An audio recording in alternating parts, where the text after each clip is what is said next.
Welcome everyone to my updated Raiden Shogun guide. In this guide, I will go over her kit, playstyles, artifacts and stats, weapons, team comps, and constellations. Raiden Shogun is getting a rerun in version 4.3, and with Furina and some new characters, there are now more new teams and things to talk about. So, without further ado, let's talk about Raiden's kit. Raiden Shogun is a 5-star Electro character. She scales on energy recharge and attack, and uses a polearm. Raiden can fit multiple roles in a team, and I will be talking more about that in the playstyles section. The majority of Raiden's damage comes from her elemental burst. Whenever you cast Raiden's burst, she pulls out a sword, and for 7 seconds her attacks switch to a sword and deals electro damage. In this state, Raiden Shogun has a separate attack multiplier, and damage counts as burst damage. Additionally, it cannot be overridden by any other elemental infusion. When any of Raiden's attacks hit, she will restore a fixed amount of energy to all party members.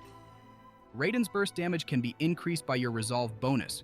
You gain resolve stacks whenever any of your party members use their burst. At talent level 9, Raiden gains resolve stacks based on 19% of the burst cost of the burst used. For example, if you use Xingqiu's burst, Raiden will gain 19% of the 80 burst cost as resolve stacks, which is 15. The maximum number of stacks you can gain is 60. For each stack, Raiden will gain a bonus, which is directly added to her attack multiplier. You can track how many resolve stacks you have through the ring that appears above Raiden. Each single sphere means 1 stack. What this means is that other characters using their burst to deal damage will increase Raiden's own burst damage. Raiden's burst deals a lot of damage and is an important part of her kit. Although you press the normal attack button to attack while in Raiden's burst, other characters' skill that activate when a character is normal attacking, like Beidou's burst, do not work with Raiden because in her burst, she deals elemental burst damage, not normal attack damage. There are some exceptions to this, such as Xingqiu's and Yelan's burst, which activate with Raiden's burst. Although the burst duration is 7 seconds, the actual duration you may experience is around 8 to 9 seconds because of the in-game mechanism of hit lag, which basically increases the duration of some elemental infusions. Raiden's burst has an energy cost of 90, and a cooldown of 18 seconds. Raiden's elemental skill, Eye of Judgment, applies off-field electro to enemies whenever they take damage from any source. This skill has a 100% uptime, which makes its off-field electro application very easy and comfortable to use. This skill can deal damage once every 0.9 seconds and activates whenever an enemy takes damage. On top of that, at talent level 9, it increases elemental burst damage for all party members by 30% of any character's burst cost. This is an easy way to increase elemental burst damage for any party members. For example, Raiden's burst cost is 90, and just by having her skill on, you can gain a 27% damage bonus to her burst. Her normal attack deal physical damage like any other, and don't really contribute to her kit. Moving on to passives, she firstly has a passive where she decreases the cost of ascending swords and polearms. Raiden's first Ascension passive grants Raiden 2 extra resolve stacks when any party member picks up an energy particle or orb. This effect can only occur once every 3 seconds and is a nice way to increase your burst's damage. Her second Ascension passive grants extra electro damage and increases energy restoration for each point of energy recharge above the base 100%. The increased electro damage and energy restoration make building energy recharge above the requirement not a waste. And with how much electro damage you can gain through this passive, it makes using an attack goblet more viable. But before I talk about talent priority, Raiden can be played in multiple ways that affect her talent priority, which leads me to her playstyles. Raiden Shogun can be played as either a main or sub DPS, or she can be played as an electro enabler. As a main or sub DPS, Raiden will be built to deal damage. A main DPS team would revolve around her damage, and in a sub DPS team, you would use Raiden to deal damage and drive your team. As a DPS, Raiden will use her burst to deal damage, while driving and buffing your team through her elemental skill, burst damage bonus. At C0, Raiden deals decent damage, but at later constellations, her damage potential becomes much higher, and running her as a main DPS becomes more viable. As an enabler, you will likely be using her skill to enable electro-related reactions. Running her as an electro enabler is widely used in Hyperbloom and Quickbloom teams. Raiden's elemental skill has 100% uptime, activates whenever an enemy takes damage, and has a short activation cooldown. although her skill applies Electro on a standard cooldown. This does not matter for Hyperblooms. Her ease of use and fast skill activation makes her a strong unit to be used in Hyperbloom and Quick Bloom teams. Where in Hyperbloom, you will just build her for Elemental Mastery, and in Quick Bloom, you would want to build for both damage and Elemental Mastery. As a Quick Bloom team often focuses more on Electro and Dendro damage while having Blooms as a bonus. So which of these playstyles should you build Raiden for? Running her as an enabler is an easy way to build her, as you will just have to level her up, not worry about her talent levels, and just use Elemental Mastery artifacts and weapons. As a damage dealer, you will have to invest more into her, as you will need to farm artifacts and level her talents. Both playstyles are viable with Raiden, and there is no superior playstyle. As I go over this guide, I will be providing builds for both playstyles. What really makes Raiden a good unit is her ability to deal high damage, recharge energy for teammates, work in many Dendro teams, drive many reaction-based teams, and increase burst damage for party members.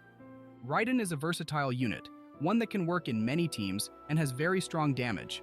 Although other Electro units could deal damage and others could apply off-field Electro, none of the other Electro units can do everything Raiden does and as good as Raiden does, which makes her a strong unit and one you're unlikely to regret. Although you may want to prioritize getting units to enable those Dendro and reaction-based teams first, Raiden is still going to be a decent upgrade in any of those teams. As always, pull for however you like, but Raiden is a versatile unit and can work in many teams and different situations. With her playstyles done, if you're running Raiden as a main or sub DPS, you will want to prioritize leveling her burst first then skill. Normal attacks don't contribute to her damage, and you don't even have to level them. If you are running her as an enabler in Dendro teams, leveling her talents is not even going to be necessary, but you should prioritize your skill then burst, and the same goes for normal attacks. I would still recommend leveling her burst and not skipping it, as it still deals decent damage and restores energy, and you could use her burst every now and then in a Hyperbloom team.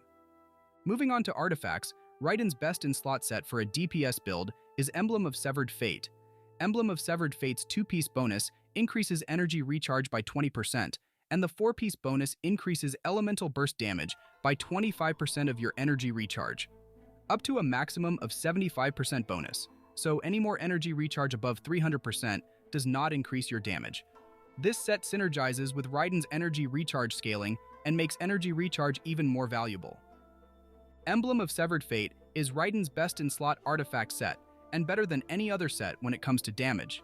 Emblem of Severed Fate can be farmed via the Strongbox, and the artifact domain includes another good set, making farming Emblem Resin efficient as you can get 2 strong sets. Marashoshi Hunter can be used on Raiden if you're running Furina in your team to activate the 4-piece bonus, but it's not stronger than Emblem. You can also use a 2-piece attack and a 2-piece electro damage combination if you don't have a full 4-piece set. Overall, I really recommend farming Emblem of Severed Fate, as it is the best set for Raiden's damage, and it can be used on many other characters. If you are running Raiden as a Hyperbloom enabler, Flower of Paradise Lost 4-piece set is going to be the best for Raiden. You can also use Gilded Dreams, and it is just as good. You don't have to farm Flower of Paradise Lost if you don't have it. Gilded Dreams is just as good. Any 2-piece Elemental Mastery sets are also good.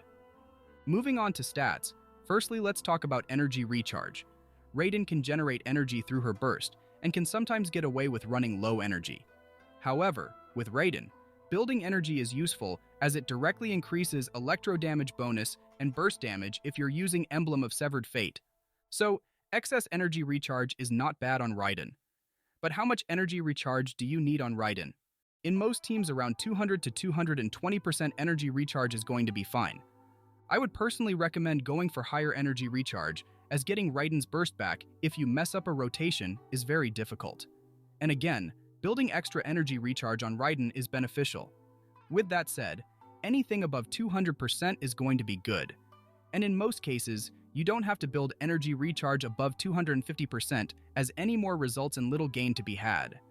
If you are building Raiden as a Hyperbloom enabler, you don't need to burst consistently, and running lower energy recharge is fine, as you should focus on Elemental Mastery first. With that said, for main stats, running attack on your sands is slightly better than energy recharge. But for most weapons without an energy recharge substat, you will need an energy recharge sands, as hitting at least 200% energy, Recharge should be the main target if you're building Raiden. If you are using an energy recharge weapon, you can use an attack sands if you have enough energy recharge. If you are using engulfing lightning, a weapon I will talk more about later, running energy recharge sands is a bit better than attack, since engulfing lightning gives you attack based on how much energy recharge Raiden has. As for your goblet, most of the time an electro damage goblet is slightly better, anywhere from 0 to 5% better. Raiden gains a lot of electro damage bonus through her passive, to a point where an attack goblet becomes just as good. Generally, the difference between both is non-negligible, and you should decide based on substats. But if you are running a team with Furina and characters that give you damage bonus, attack goblet becomes better. If you are running a team with Bennett, Kuju Sarah, and other attack buffing units, electro damage becomes better. The same goes for weapons. If you're using a weapon that gives a lot of attack, electro damage is better, and vice versa. As for your circlet, use a crit rate or crit damage circlet, whichever you need more off. As for substats, you will want energy until target is met, crit rate and damage, and attack. If you are building Raiden as a Hyperbloom enabler, you will want to have elemental mastery on your sands, goblet, and circlet. For substats, elemental mastery whenever possible, energy recharge, and then crit and attack. Before I go over weapons, your own best weapon may change a bit, depending on your own build. This ranking was made with a 220% energy requirement, 48 resolve stacks, emblem of severed fate, and a specific rotation for Raiden's burst damage. Engulfing lightning is Raiden's best in slot weapon. Engulfing lightning increases energy recharge by a lot, and gives additional attack based on 28% of energy recharge above the base 100%. This weapon is made for Raiden, and it synergizes well with her. As previously mentioned, if you are using this weapon running an energy recharge, Sans is a bit better since that way you gain both electro damage and attack. With engulfing lighting, having high energy recharge is common and does not decrease your damage potential. Other 5-star weapons are usually very good, and most are not much better than the catch at refinement rank 5. The catch is a free weapon obtained from fishing. It increases energy recharge and elemental burst damage and crit rate. A really good weapon, most of the time Raiden's best 4-star weapon at R5. Overall, a very strong weapon, competitive with other 5 stars, and obtainable for free. Wavebreaker's Fin increases elemental burst damage based on the total burst energy cost of your party. At R5 with a high total burst cost, this weapon can be better than R5 the catch. But in most scenarios, Refinement rank 5 Wavebreaker's Fin is slightly behind R5 the catch. Deathmatch is the best of the 2 Battle Pass weapons if you're building for burst damage. Overall, all 5-star weapons are good on Raiden, and the catch is a free weapon and closely matched with other 5-star weapons. If you're building Raiden as a Hyperbloom enabler, you will want elemental mastery weapons. At R1 Dragon's Bane gives the most elemental mastery. Ballad of the Fjords is a Battle Pass weapon that gives you 120 elemental mastery at R1 if your party members are of 3 or more different elements, which is always going to be the case in a Hyperbloom team. At R5 Ballad of the Fjords can give you 240 elemental mastery, which is the highest among other weapons. Moonpiercer gives elemental mastery and can increase attack through its passive. Kaiten Cross Spear gives the same elemental mastery as Moonpiercer, but increases elemental skill damage. All these weapons are 4 stars, and for Hyperbloom, the weapon that gives the most elemental mastery is the best. If you're using Raiden in Quick Bloom team, where you want her to deal more damage, Staff of Scarlet Sands becomes viable, as it increases attack based on elemental mastery. Ballad of the Fjords is a great weapon for this role, as it increases crit rate through its substat and elemental mastery through its passive. Before going over Raiden's teams, there are some notable teammates with Raiden. Bennett and Kuju Sara both buff attack and work well with Raiden in many teams. Kuju Sara at C6 gives bonus crit damage, making her better than Bennett. Kazuha and any Animo unit can use Viridescent Venerer, which reduces resistance, and some Animo units can group enemies, allowing Raiden's initial burst damage to hit as many enemies as possible. Electro units enable the Electro Resonance, which generates more energy and therefore increases Raiden's resolve stacks. Furina works with Raiden in many teams. Furina buffs damage bonus and works in teams with Raiden as a DPS or as an enabler. Nahida and other Dendro teammates are worth making note of, as they allow Quicken and Aggravate and can be played in Hyperbloom and Quick Bloom teams. Characters with high burst energy cost usually work well with Raiden, as Raiden can recharge their energy, and a high burst cost increases Raiden's skill damage bonus. Yae Miko is a good example of this, where she has a high energy cost and Raiden can buff her burst damage while recharging her energy. Just as a disclaimer, all gameplay featured in this video is with C3 Raiden, which almost doubles her burst damage. So, any runs you see here will be faster than a C0 Raiden, and again, not at all representable of a C0 Raiden's damage. Raiden at C0 in the correct teams can still deal huge damage. Same goes for Furina, she is at C2 in all gameplay, which increases her damage and buff. But all opinions still apply at C0. As a main DPS, Raiden can be played in a hyper carry team, where all the focus would be to increase Raiden's damage. Before Furina, the best version of this team was with Bennett, Kazuha, and a flex spot which is usually used by Kujusara. To this day, this team is strong and can still clear content very easily. There are multiple alternatives to this team with Furina. With Furina, you will usually swap out Kazuha to Jean, so you will lose out on crowd control. The first is with Furina, Bennett, and Jean. When it comes to how strong this team is compared to the regular hyper carry team, both teams are just as strong as each other. Raiden's own burst damage is lower with Furina, but Furina's personal damage makes up the difference. If you have Kujusara at C6, you can use her instead of Bennett, and is usually a bit stronger. A stronger team than both of those teams is with Yelan, Furina, and Jean. This team gives Raiden less damage, but Yelan and Furina have good synergy, and the total damage you get from both units makes this team better than a regular hyper carry team. This team is an electro-charged team. When compared to the two other hyper carry teams, this electro-charged team performs better on average. Yelan is better than Xingqiu for this team, but you can use Xingqiu if you want. Jean is also important for this team, as she can swirl Hydro and has team-wide healing. Another main DPS team can be made with Chevreuse.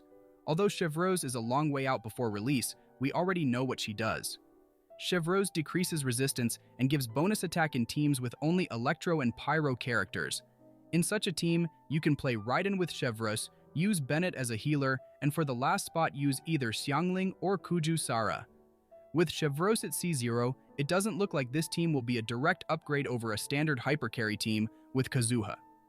With this team being restricted to Electro and Pyro characters, this team would be triggering Overloaded, which pushes enemies back. In AoE situations, this team could perform worse than a standard hyper carry team. But against bosses and single target situations, it could be just as strong, if not possibly stronger. Although take this with a pinch of salt, as I did not play this team myself and cannot accurately judge it. Raiden National Team is one of the best teams to play with Raiden at C0. This is a Bennett and Xiangling vaporized team, where you use Raiden to drive the team and recharge energy. Xiangling is one of the major contributors to this team, and Raiden's skill increases Xiangling's burst damage. In such a team, you usually run a Hydro character, either Yelan or Xingqiu with Bennett and Xiangling. You can also play this team with Furina, but Furina gives you less Hydro application than either Yelan or Xingqiu, which leads to Xiangling missing a lot of vaporizes. So, while you can run another Hydro unit, you will be giving up Bennett, your only healer in this team.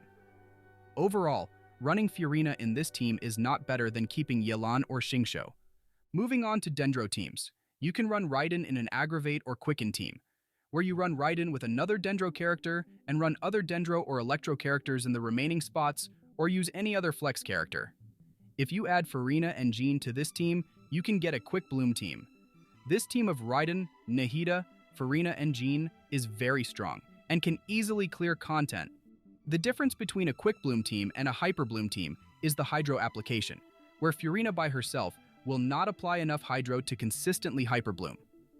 Aside from Dendro teams with Raiden as a sub-DPS, you can run full Hyperbloom teams where Raiden is running an Elemental Mastery weapon and artifacts.